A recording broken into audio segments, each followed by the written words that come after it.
Rambouillet, vendredi dernier, 1 heure après l'attaque. Alors que le Premier ministre est sur place pour afficher son soutien et rassurer les Français, c'est la voix d'une autre figure politique qui chronique le drame en direct sur les chaînes info. Lorsqu'on laisse des centaines de milliers de clandestins présents sur notre territoire, on ne permet pas à nos services d'avoir les capacités de surveiller tout le monde. Ça veut dire qu'il faut arrêter de régulariser les clandestins.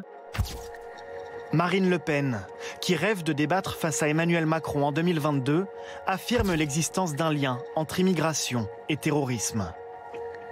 Pour elle, l'attaque terroriste d'un ressortissant tunisien est la preuve du laxisme du gouvernement.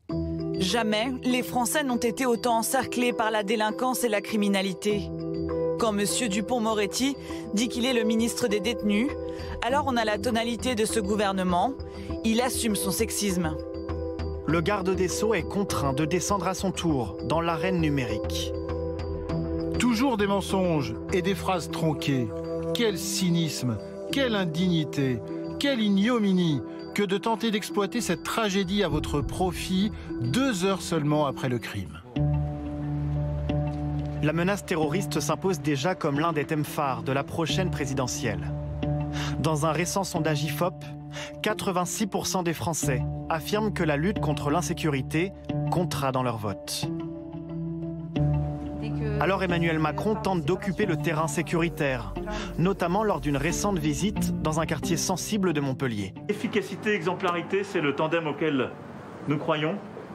Et merci infiniment de cette action. Je sais que les temps ont été durs pour certains et continuent à l'être. On est déterminés, on va surtout s'en donner les moyens et vous en donner les moyens, parce que c'est ce qu'on vous doit. Mais le drame de Rambouillet déstabilise l'exécutif et permet à la droite d'affiner ses arguments avant de se trouver un candidat pour 2022. Si on veut lutter contre le terrorisme de manière efficace, il faut d'abord cesser de nier le lien entre terrorisme et immigration. Il y a un lien entre le terrorisme et l'immigration, notamment l'immigration la plus récente.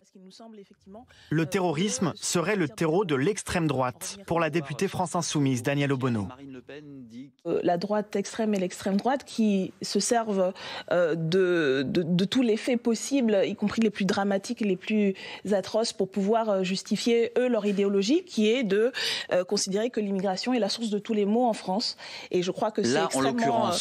Il se trouve que cette personne-là, mais vous savez bien que depuis le nombre d'années où notre pays connaît ce type d'attentat, il y a eu différents types de profils. Il y a eu un certain nombre de personnes de nationalité française qui ont commis ces actes horribles également. Cette fois, la communauté musulmane n'a pas attendu l'appel des politiques pour s'opposer au terrorisme islamiste. Des imams se sont réunis cet après-midi à Rambouillet pour exprimer leurs condoléances à la famille de la policière tuée.